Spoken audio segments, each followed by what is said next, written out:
오늘 아침에 마무리 단계인데다가 비까지 내려가지고 9시에 종료가 되었다고 하는 이야기 들었습니다. 진작 좀 비가 좀 많이 내렸었으면 어땠을까라고 하는 안타까운 마음도 있지만, 우리가 깨닫게 되는 것은 우리의 힘으로 하는 것에는 늘 한계가 있다.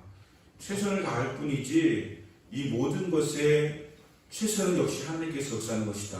하나님이 역사하시면 그냥 비 한번 쫙 내리면 그냥 다 사라지는 것인데, 너무너무나 중간 오랜 시간 동안에 많은 분들이 고생을 하셔서 우리가 그를 위해서도 기도해 드려야 될 것입니다. 얼마나 많이 힘드셨을까요? 지난주에는 새로운 대통령이 선출이 되었습니다.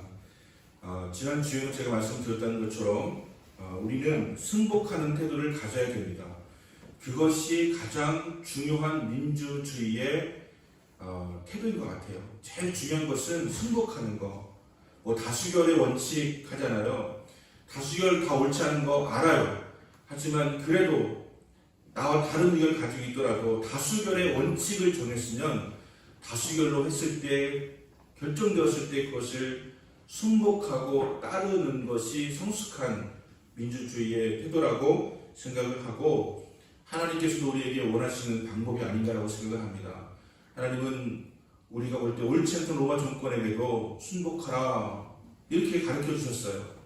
그래서 결국은 로마가 오히려 크리스천들에게 굴복하게 되어진 사실이 있는 것 아니겠습니까? 지난주 선거를 너무 이렇게 박빙으로 진행되다 보니까 밤새우셨다는 분들이 꽤 많이 계시더라고요. 그래서 밤새도록 이렇게 보았는데 한 3시나 돼서 판결이 나가지고 굉장히 피곤들 하실 것이라는 생각이 듭니다. 불과 0.7%밖에 차이가 나지가 않았는데, 저는 윤석열 당선자께서 잘 하시리라고 믿고 잘 하시기를 기대합니다. 영부인 김건희죠?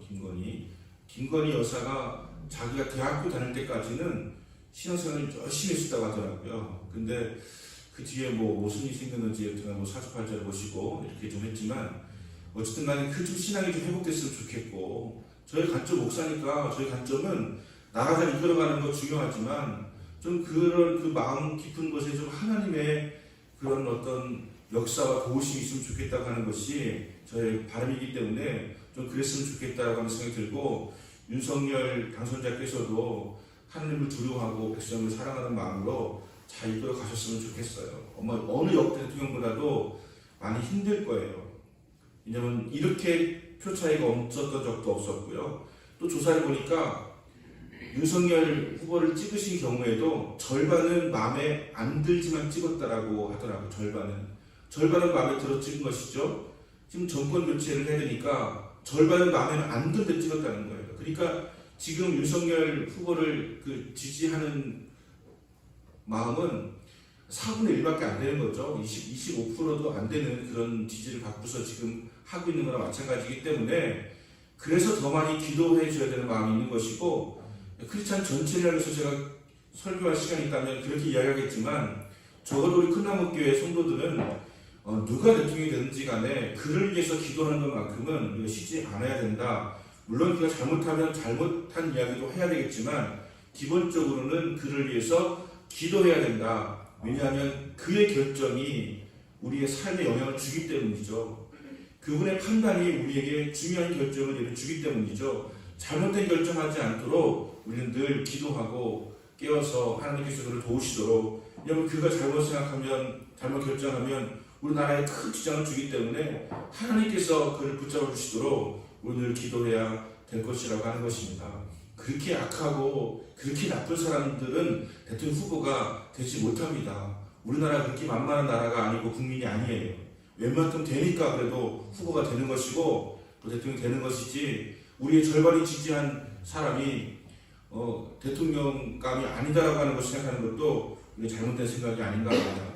이재명 후보는 전날 이제는 같이 하나가 되자라고 하는 그런 연설도 하였고, 그 다음날도 인정하고 또 받아들이면서 협력하겠다라고 하는 그런 또 연설도 하는 것을 보면서, 또 그 사모님은 저희의 회개가 부족했었나 봅니다. 이렇게 문자가 왔어요. 저희 회개가 부족했었나 봅니다 하면서 역시 이번 기회에 좀 회개하고 반성하고 이전에 있던 것들에 대해서 좀 다시 한번 생각해 본다면 뭐 앞으로도 좋은 기회가 있지 않겠습니까? 그리고 그분도 하나님께서 또 더 좋은 그릇으로 사용할 수 있는 준비가 될 수도 있으니까 우리는 누가 되든지 간에 기도해 줄 수 있는 그런 마음을 가지는 것이 좋겠다라고 하는 생각을 하게 되어집니다. 오늘은 박해를 받는 자가 행복하다는 말씀의 제목으로 하나님의 말씀을 전하겠습니다. 박해를 받는 자가 행복하다라고 하는 것은 말이 되지가 않습니다. 박해를 받는 것이 어떻게 행복할 수가 있겠습니까? 핍박을 받는 것이 어떻게 행복할 수가 있겠습니까? 그런데 예수님께서는 핍박을 받는 자가 행복하다고 말씀해 주고 있습니다. 저는 예수님의 이 산상수훈 설교 말씀드리면서 설교에 대한 것도 참 많이 생각을 해보게 됩니다. 예수님께서 그 말씀을 하시고 있는 이 대중들, 민중들, 이 주변에 나와서 있는 이 어렵고 힘들고 지치고 상한 이 마음을 가진 사람들, 이들에게 주님께서 말씀하시는 거예요. 너희가 핍박을 받고 있느냐? 행복하다. 행복한 줄 알아라. 반드시 행복할 것이다. 왜냐하면 천국이 너희의 것이기 때문이다.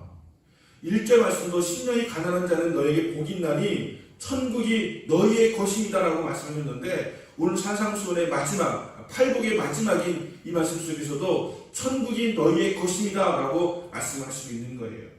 천국이라고 하는 것, 이것은 우리가 죽어서 가는 하늘나라를 말하는 것이 아니고요. 유대인들은, 이스라엘 백성들은 늘 꿈꾸고 있는 것이 무엇이었냐면 하나님의 나라였어요. 하나님의 나라. 하나님의 나라가 이곳에 임하길 원한다고 하는 것이었어요. 그래서 늘 하나님의 나라를 앙망하고 소망하고 소원하고 메시아가 오셔서 왕이 다스리시면 우리는 하나님의 나라가 된다라고 믿으며 살아왔던 자들이었거든요. 천국이라고 번역을 해놓았지만 마태복음에서 가장 중요한 사상은 하나님 나라예요. 하나님 나라가 이미 너에게 임하였느니라. 하나님의 나라는 이러한 것이라 하시면서 마태복음은 끊임없이 하나님 나라를 말하고 있는데 하나님 나라를 사모하고 하나님 나라를 기대하며 살아가는 유대인들에게 예수님께서는 심령이 가난한 자는 하나님의 나라가 너의 것이다. 의를 위하여서 핍박을 받는 자는 하나님 나라가 너의 것이다 라고 말씀을 하시면서 기뻐하고 즐거워하라. 하나님의 나라가 너희 안에 있느니라 말씀을 하시고 선지자들도 이와 같이 핍박을 받았느니라 말씀하시면서 너희가 믿음을 지키기 위해서 너희가 하나님을 사랑하고 하나님의 말씀을 지키기 위해서 핍박을 받고 있다라고 한다면 기뻐하고 즐거워해라. 하나님 나라가 이미 너희 안에 있는 것이다 라고 하시는 거예요. 여러분 하나님의 나라를 사모하십니까? 여러분 하나님 나라를 사모하세요? 하나님 나라가 이 나라 가운데 임하기 원하십니까? 제가 나라 민족에서 기도할 때마다 입에 딱 붙어서 하는 기도문이 있는데 하나님 우리나라가 하나님 나라가 되게 해주세요라고 기도합니다. 우리나라가 하나님 나라가 되게 해주세요. 이 백성이 하나님 백성 되게 해주세요라고 저는 늘 기도해요. 그냥 습관처럼 30년째 붙어있는 제 그냥 멘트예요. 하나님 이 나라가 하나님 나라 되게 해주시고 이 백성 하나님 백성 되게 해주세요 라고 기도합니다. 그런데 과연 우리의 삶에서는 하나님의 나라를 우리가 대망하고 있느냐는 것이죠. 우리는 이재명의 나라, 윤석의 나라를 바라면서 누가 더 잘할 것인가를 기억하지 하나님의 나라가 임하게 해달라고 기도하는 것은 기도만 할 뿐이지 실제로 그렇게 바라지 않고 있는 것은 아닌가. 누가 대통령이 되면 부동산 값이 안정이 되고 누가 대통령이 되면 연금을 골고루 잘 나눠줄 것이고 누가 대통령이 되면 집사람들에 큰 유익을 줄 것이고 청년들에게 더 좋은 대책을 세워주겠지라고 하는 그런 기대는 크지만 하나님의 나라가 임하게 하여 주옵소서라고 기도하는 대로 정말 하나님 나라가 임하길 원하고 있느냐는 것이죠. 하나님 나라 어떤 나라입니까? 하나님의 나라는 하나님이 통치하신 나라가 하나님의 나라예요. 하나님이 다스리는 나라, 다시 말하면 메시아가 왕이 되는 나라가 하나님의 나라였다고 하는 것이죠.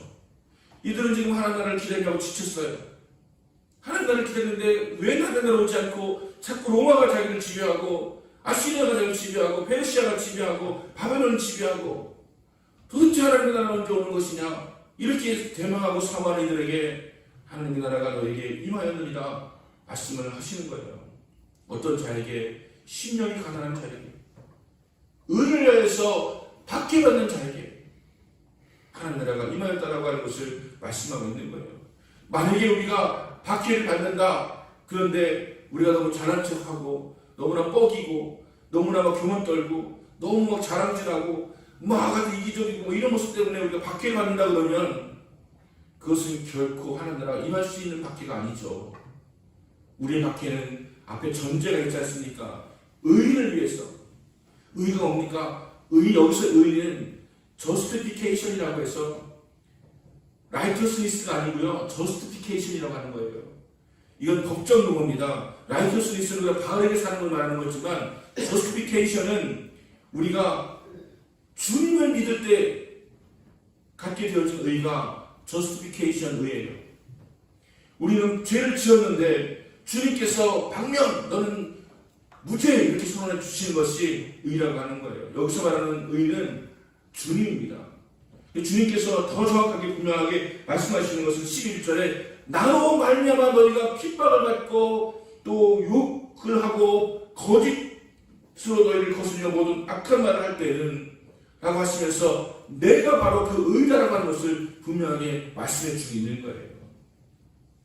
예수님이 의라고 하는 것이죠. 예수님이 의라고 하는 거예요. 여러분, 예수님 때문에 박해받고 예수님 때문에 욕 들어먹고 예수님 때문에 다른 사람들에게 거짓으로 거슬려가지고 힘들고 어려운 시간을 보내게 되어진다면 너에게 하나님 나라가 임하였느니라라고 말씀하시는 거예요. 우리는 하나님의 나라를 대망하며 살아가야 됩니다. 그냥 말로만 하는 것이 아니라 진심으로 하나님의 나라가 임하였느니라 라고 하는 말씀을 믿으면서 나는 이 땅에서 살고 있지만 나는 하나님의 나라가 내 안에 있다, 내 마음속에 있다 라고 하는 확신 가지고 살아갈 수가 있어야 되는 것입니다. 여러분, 하나님 나라 백성이에요. 주님이 우리 안에 계세요. 그리고 우리를 다스리시고 통치하십니다. 그러면 하나님의 나라가 임하는 것입니다. 하나님의 나라는 장소의 개념이 아니더라고요. 하나님 나라는 어디에 있는 게 아니고요, 하나님 나라는 이미 너의 마음속에 있느니라. 우리가 하나님의 주권 인정하며 살아갈 때 우리는 하나님 나라의 백성이 되는 것이기 때문에 우리는 하나님의 백성으로 살아가는 것에 더욱더 마음을 줘야 됩니다. 오늘 아침에 이찬수 목사님 설교를 잠깐 들었는데 또 이야기하더라고요. 이 장소가 아니라는 게 장소가 아니라는 거예요. 코로나를 걸렸었나 봐요, 이분이.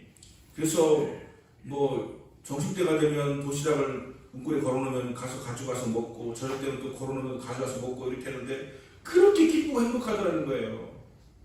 그러면서 코로나 걸려가지고서 어디 유배당한 것처럼 어디 지역에 살고 있으면서도 그렇게 마음이 기쁘고 행복하더라는 거예요. 기쁨과 행복은 장소에 있는 것이 결코 아니라고 하는 것이죠. 내 마음에 있다고 하는 거예요. 주님이 내 마음에 계시고 주님 때문에 인해서 행복하다는 것을 느낀다면 장소가 어딘지 상관없이 그냥 내가 기쁘고 행복하고 주님의 나라가 내 안에 있다고 하는 확신을 가지며 살아갈 수가 있다고 하는 것입니다.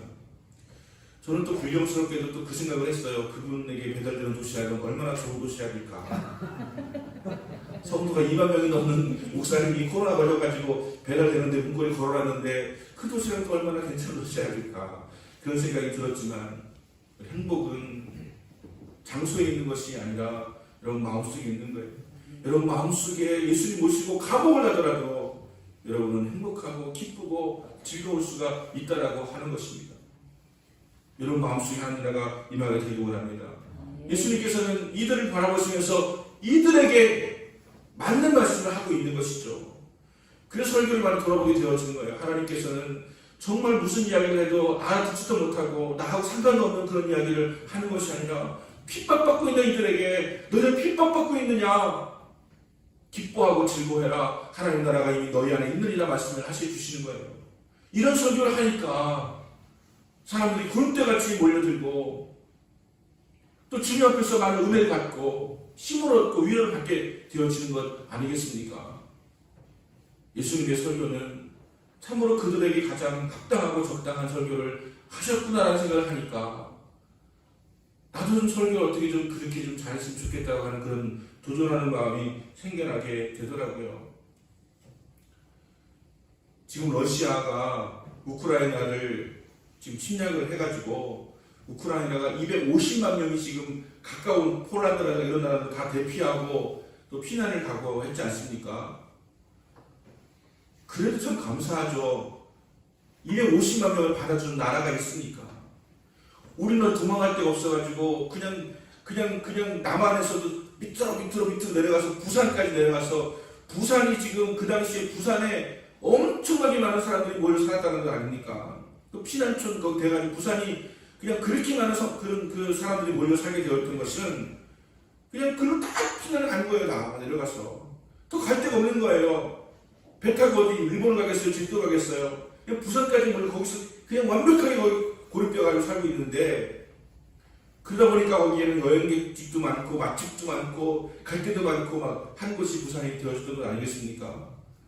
만약에 여기에서 낙동강 거기에서 지켜내지 못했더라면 우리나라는 과연 어떻게 되었을까라고 하는 그런 생각이 정말 문득문득 듭니다. 인천 상륙작전 이것이 없었더라고 하면 우리는 아마 공산주의 국가가 되었을 가능성이 상당히 높지 않겠습니까?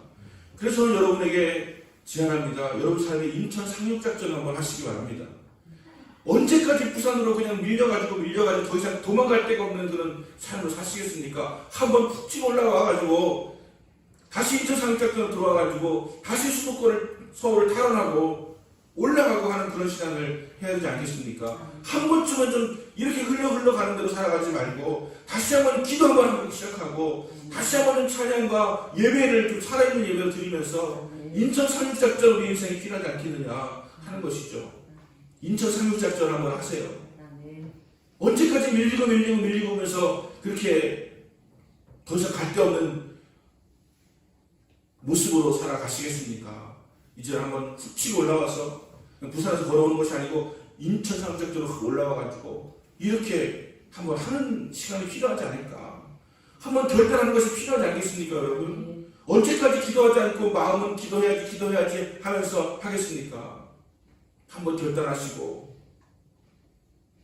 새벽 기도도 한번 하고 다시 한번 우리가 결단하고 다짐하는 그런 마음을 가져야 되지 않겠느냐라고 하는 것을 생각하게 됩니다.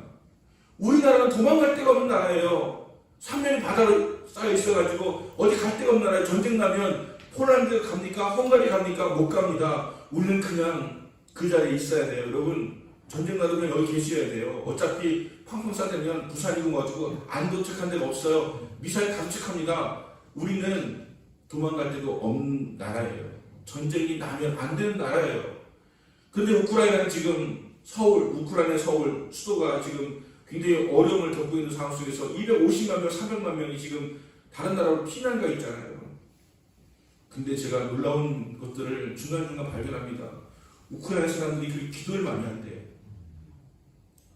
기도밖에 할 게 없어가지고 자기는 이런 일이 벌어질 상상도 못했는데 이런 일이 벌어지고 나니까 지금 하루 종일 기도밖에 할 수가 없다고 이런 얘기를 하더라고요. 러시아는 기독교 국가인 거 아세요? 러시아는요 기독교 국가예요. 그냥 기독교를 인정하는 나라예요. 다른 종교는 약한데 기독교는 그냥 기독교로 있는 나라가 러시아예요. 왜냐하면 공산주의가 될 때 이 기독교 러시아 종교였죠. 러시아 종교를 건드리지 않았어요. 다시 말하면 러시아 종교가 이 정치권과 타협을 한 것이죠. 근데 거기는 러시아 종교가 있어요. 그런데 아무런 힘이 없어요. 우리가 과거 읽었던 톨스토이라든가 도스토옙스키라든가 이런 자들은 전부 다 신앙을 가졌기 때문에 그들이 마지막에 회개하고 돌이킨 그런 간증 같은 그런 소설들이 많이 있지 않습니까? 지금은 기독교 나라라고 할 수가 없죠. 기독교를 공인해주고 인정해주는 공산주의 국가지만 기독교가 아니라고 봐야 됩니다. 러시아의 종교의 그 신부들, 사제들, 목사, 어떻게 부르는지 간에 그들은 존재하고 대우받고 아무런 갈등도 없지만 힘이 없어요. 그냥 타협하였기 때문에.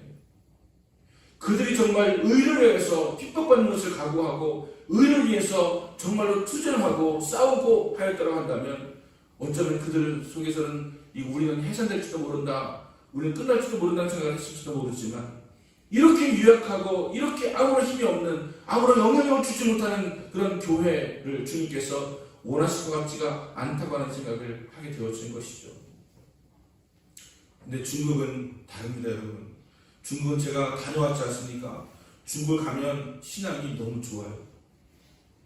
제가 섬겼던 그 교회, 진성교회라고, 진성교회인데 그 진성교회가 교회 예배당을 갖다가 이제 옮겨야 되는 상황이 되어가지고 옮겼는데, 어디로 옮겼냐면 이 북경에서 거기가 조양구라고 하는 곳인데, 조양구에서 좀 다른 곳으로, 좀 다른 그 도시로 넘어가야 되는 상황이에요.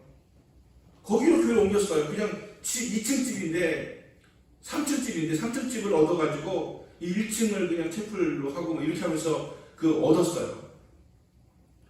그리고 교회는 그 있던 곳에서 또 주일만 쓰는 곳으로 해가지고 또 건물 얻었어요. 한 달에 170만 원씩 월세 내면서 리모델링을 엄청나게 돈을 들여가지고 열심히 해가지고 몰래 예배 드린 거예요. 바깥에는 댄스 사원을 붙여놔, 댄스 사원이라고. 거기는 삼자교회가 아니면 인정해주지 않기 때문에 교회를 정당하게 등록해서 할 수가 없거든요. 그래서 그 댄스 학원에 들어가서 예배 드리는데 성도들이 얼마나 많이 오는지 몰라요. 점점 더 많이 오고요. 그런데 결국 발각이 돼가지고 거기를 헐게 되었어요. 그리고 다른 곳으로 이사를 갔어요. 지하실을 들어가서 어디에서 예배 드리고 있다고 하는데 예배는 줄질 않는데요. 심지어는 새벽 예배를요.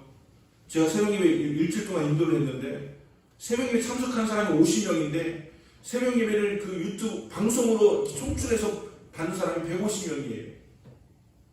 그렇게 열심히 기도를 하고 예배를 드리고 사모하고 핍박받음에도 불구하고 흩어져서 다시 모이고 도 예배 드리고 이렇게 하는 가운데서 그들의 신앙은 점점 자라나고 있고 우리 한국의 신앙심을 넘어서는 정도의 수준까지 된 것이 아닌가 싶어요. 그들에게 무슨 말씀을 하면요, 그 성경 구절을 알고 있어요. 그들 성경 말씀 많이 읽어요. 무슨 이야기라고 알고 있어요. 너무 신기해요. 너무 놀라워요.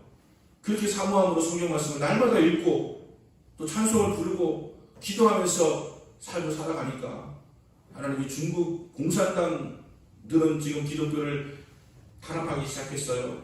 공산 당원이 지금 거기는 7천만 명에서 8천만 명인데 기독교 인구가 1억 명이 넘어가니까 이제 자기를 위협하는 체제가 되었으니까 탄압하고 핍박해요. 우리나라 선교사를 다 쫓겨났습니다. 그래서 다 쫓겨나서 우리 손 목사도 쫓겨나고 서훈 목사 쫓겨나고 거기는 다 쫓겨났어요. 다 알게 쫓겨났어요. 중국 들어갈 때 이 10손가락 지문을 다 찍어야 됩니다. 그 가면 10손가락 지문을 다 찍어야 돼요. 그리고 핸드폰도 다 알고 있어요. 그래서 저한테 조언하시는 분들도 핸드폰 가서 두고 거기에 하루 이틀 있지 마라. 차라리 꺼놔라 이렇게 얘기해요. 왜냐하면 어디 가서 이틀 동안 가만히 핸드폰이 그 자리에 있는 것이 파악된다 그러면 공안이 가서 파악해가지고 여기 뭔가 있구나라고 생각한다는 거예요. 핸드폰 들고 다니든지 아니면 핸드폰 놓고 다니든지 끄고 있든지 그렇게 하라고 권면할 정도로 공안은 그런 거에 모든 것을 파악하고 있는 자들이에요. 그래서 여차하며 와서 당신 좀 떠나주세요라고 이야기해 주는 것이죠. 감옥에 가거나 핍박하진 않아요. 왜냐하면 외교 문제가 생길 수가 있으니까 그냥 와가지고 다 알고 있었습니다. 당신 어디 가서 어떤 행동했었죠? 라고 이야기하면서 나가주시죠 라고 한다는 거예요. 그럼 다시는 못 들어와요. 비자가 안 나오니까. 그런 중국인데 신앙을 지키기 위해서 핍박받는 것을 그냥 기꺼이 받는 그런 중국인데 저는 얼마 전에 중국의 GNP가 13,000불이 넘었다는 이야기 들으면서 정말 깜짝 놀랐어요. 왜냐하면 제가 중국 처음 갔을 때 그들의 GNP는 3,000불이었거든요. 근데 그 한 10년 사이에 4배가 늘은 거예요. 4배가 4.5배가 늘은 거예요. 그들의 삶이 윤택해졌어요. 마치 우리나라처럼 급속도로 이렇게 성장하고 있는 모습을 중국이 보이고 있는 거예요. 여러분 중국 왕년에 갔다 와놓고서 중국 지저분하다라고 말하지 마세요. 화장실 우리나라처럼 따라하겠다고 하면서 화장실 얼마나 깨끗하게 하는지 몰라요. 저 처음에 중국 갔을 때는 정말 하루 종일 참았어요. 화장실 가기 너무 싫어가지고 가면은 남녀 화장실 구분도 없고 또 밑에는 튀어있고 그래가지고서 또 어떤 데 가면은 열면 그냥 거기 그냥 앉아있어요. 저는 제일 충격받았던 게 목욕탕에서 화장실 가서 확 열었는데 거기에 우리 손 목사님께서 가만히 앉아계시더라고요. 그냥 우리는 정말 그 민망한 꼴을 보면서 선교도 하고 그랬는데 지금은 안 그래요. 화장실도 좋아졌고 또 깨끗해졌고 많이 발전되어진 그런 모습을 보게 되어지는데 이 발전과 축복이 저는 공산당에 있다고 생각하지 않습니다. 우리 주님을 예배하는 그들의 마음을 보시고 그들의 기도를 들으시고 축복하는 것이라고 저는 해석을 하고 그렇게 믿고 있습니다. 우리나라가 불행해진다면, 우리나라가 경제적으로 위축되어진다면 저는 그것이 신앙의 문제라고 생각하고 싶어요. 우리의 믿음의 문제라고 생각하고 싶다는 것이죠. 왜냐하면 우리는 교회가 성장하면서 기도가 뜨겁게 이루어지면서 경제 성장이 함께 이루어졌던 그런 경험을 가지고 있는 나라인데, 요즘처럼 이렇게 믿음이 떨어지고 신앙이 떨어진 가운데서 우리가 주님 앞에 회개하고 돌이키지 아니하면 우리는 다시 그러한 경제 성장을 맛보지 못할 것이다라고 하는 그런 안타까움이 저에게 있는 것이죠. 우리나라는 대통령에 의해서 발전한 나라가 아니라 하나님의 나라가 우리에게 있기 때문에, 그 하나님께서 주권적으로 역사하시기 때문에 부흥하고 발전하신 나라가 될 수가 있다라고 하는 것을 믿으시고, 우리 신앙을 좀 회복게 하시고 여러분 신앙의 인천 상륙작전 한번 하시기 바랍니다. 언제까지 이렇게 안주하고 안일하게 그냥 점점 뒤로 밀리면서 더 이상 물러날 것도 없는 데까지 나가는 그런 위기의식을 가지게 되어야 하지 않겠습니까? 조금 더 물러나면 나 불신자 되겠다. 조금 더 물러나면 나 타락하겠다.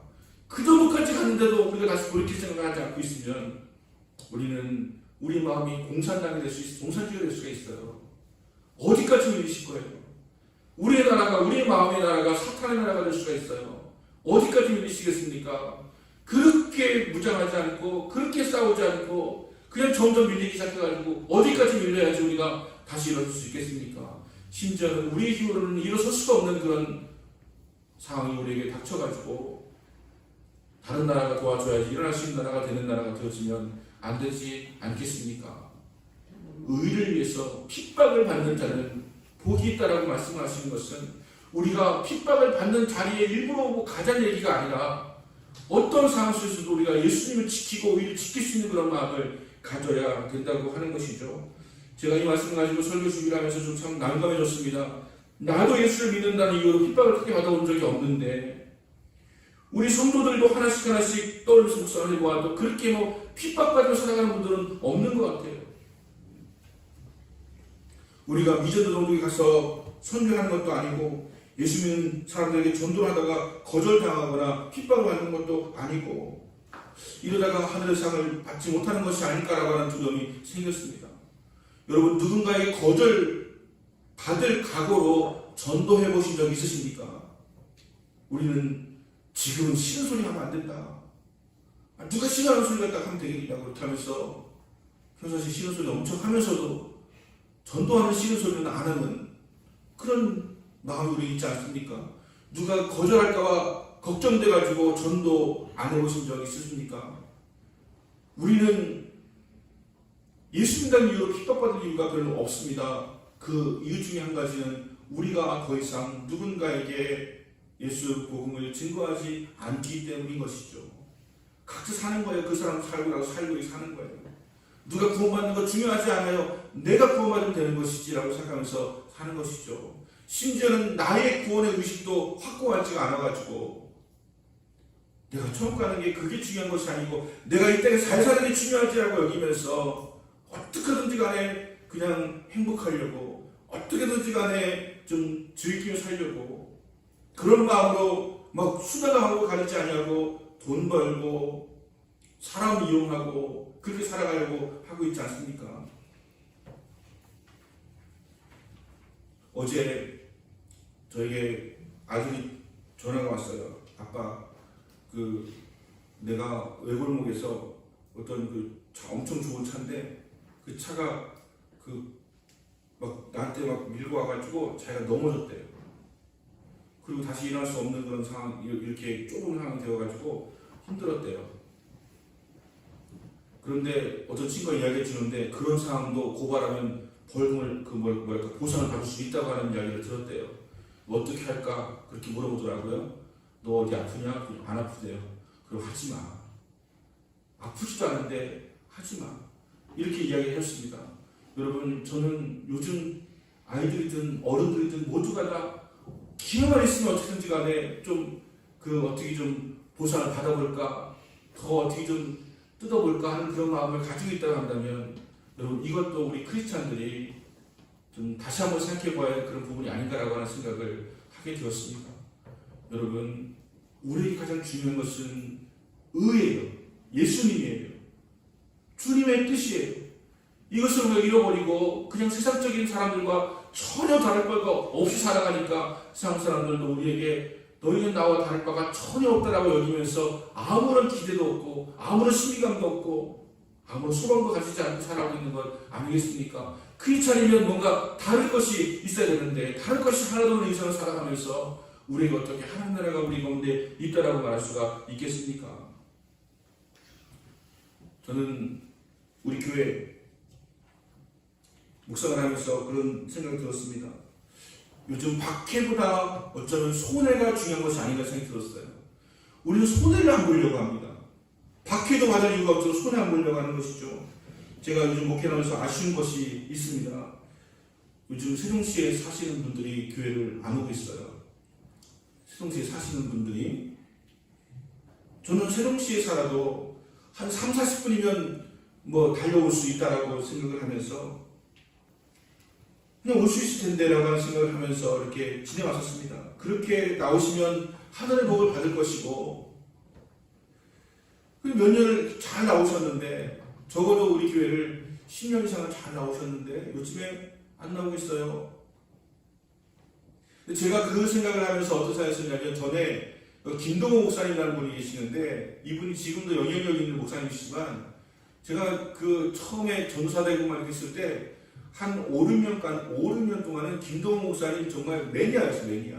그분의 설교 다 듣고 다 듣는 정도가 아니라 10번씩 듣고 그분은 또 설교 시간에 예화를 꼭 반복하시기 때문에 그 예화는 100번 더 듣고 하여튼간 책 다 읽고 막 이렇게 하면서 김동호 목사님을 따랐는데 이분이 그런 설교하시더라고요. 자기가 동안교회에 속해하는데 새벽 기도회를 40일 기도회를 했는데 새벽 기도를 참석하기 위해서 과천에서 2시간을 걸려가지고 온다는 거예요. 매일 새벽에 참석하려고 새벽 예배 한 3, 40분밖에 안 하는데 그거 참석하려고 2시간 걸려서 온다는 거예요. 그리고는 여기서 출근할 준비 다 해가지고 와서 간단하게 밥 먹고 출근하러 간다는 거예요. 그래서 야 아무리 교회가 멀어도 그렇게 오는 사람들이 있구나 라는 생각을 하면서 제가 이 묵상을 하죠. 하나님 세종시에서 올 수 있게 해주세요. 대전에서도 올 수 있게 해주세요. 심지어 서울에서도 올 수 있으면 좋겠어요 라고 기도하죠. 그런데 요즘 하나님 응답해 주시더라고요. 네가 김동호냐. 요즘 네가 김동호냐 이렇게 하시더라고요. 알게 됐어요. 여러분. 하나님은 다 같은 하나님이신데요. 목사는 다 같은 목사는 아니더라고요. 김동호 목사님이 주는 메시지하고 내가 주는 메시지하고 다 하는 메시지인 건 맞지만 그래도 다르면 달라요. 다르더라고요. 그래서 제가 더 회개하고 반성하게 되는 것이 있습니다. 나도 정말 2시간 아니 3시간 아니 정말 비행기 타고라도 와서 들을 만한 그런 주옥 같은 설교하는 목사가 되어야지. 내가 더 준비되고 내가 더 강력하고 내가 더 정말 더 이상 바랄 것이 없을 만큼 귀한 설교를 할 수 있는 사람이 되어야지라고 하는 그런 생각을 하게 되더라고요. 성도한테만 요구할 것이 아니라 성도들이 그 결정할 수 있도록 돕는 그런 목사가 되어야지라고 하는 그런 마음을 가지게 됩니다. 물론 뭐 그분의 목회와 그분의 인생과 저를 똑같이 비교할 수는 없지만 그렇구나. 대부분의 많은 사람들은 그냥 가까이 있는 교회에도 좋은 교회들이 여러 번 있을 텐데 굳이 큰나무교회로 오게 하려면 큰나무교회를 향한 하나님의 감동과 강력한 마음이 있든지 아니면 가서 뭔가 들으면 이 정도의 시간을 낭비해도 가서 정말 들을 수 있는 추억 같은 메시지가 있든지 하나님은 최고신데 내가 준비하는 시간이나 기도나 영적인 것이나 이런 모든 것들이 부족해가지고 제한해가지고 설교하고 있다고 한다면 회개하고 반성하고 다시 한번 더 알차게 준비하는 마음을 가져야지 라는 그런 마음을 가지게 되더라고요. 여러분 정말로 가치가 있으면 2시간 걸려 차 타고 가더라도 가는 건 아닙니까? 4시간 걸어서라도 가는 것 아니겠습니까? 그냥 부산에 돼지국밥하고 먹으려고 부산까지 가는 것 아니겠습니까? 우리 교회는 그런 교회가 되어야 됩니다. 담임 목사만 그런 것이 아니라 모든 분들이 철저히 준비하고 철저히 기도하고 철저히 우리가 훈련되어서 정말 큰나무 교회 가면 내가 정말 돈도 아깝지가 않고 시간도 아깝지가 않고 내 열정이 아깝지가 않으라고 하는 그런 마음이 드는 그런 교회를 함께 만들어 가야 되는 건 아니겠습니까? 함께.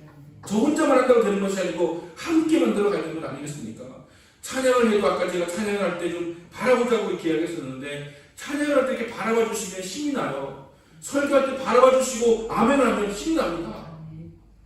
함께 하는 것이죠.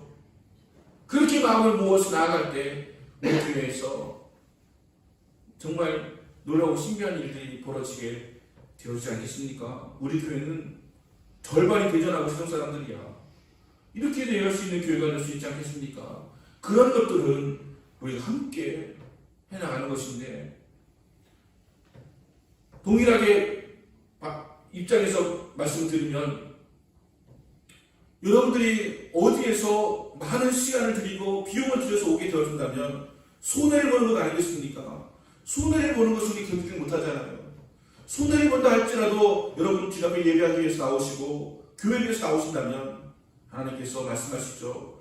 네가 주님을 위해서 손해를 보았다면 박해가 아니라 손해를 보았다면 기뻐하고 즐거워해라. 하늘상이 너의 크기라. 하늘상이 클 것이라고 하는 것이죠.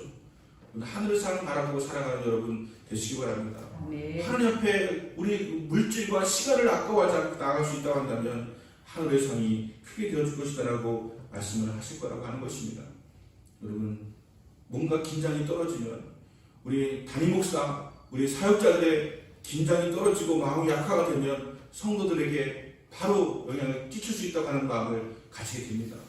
여러분 다시 한번 우리 마음을 다잡고 의를 핍박받는 것이 어쩌면 우리가 멀게 느껴지지만 우리가 주님을 위해서 손해보는 것까지도 마음을 정하고 나아간다면 주님께서 세상에서는 알 수 없는 놀라운 축복을, 평안을 허락해 주실 것이라고 믿고 우리 큰나무 교회가 그렇게 좋은 교회, 아름다운 교회, 행복한 교회 될 수 있기를 우리 함께 만들어가고 그것 때문에 힘들고 어려운 것이 있다면 그것이 의뢰해서 핍박을 받는 것이다라고 여기면서 살아가는 여러분 될 수 있기 바랍니다. 우리 합심으로 기도하겠습니다.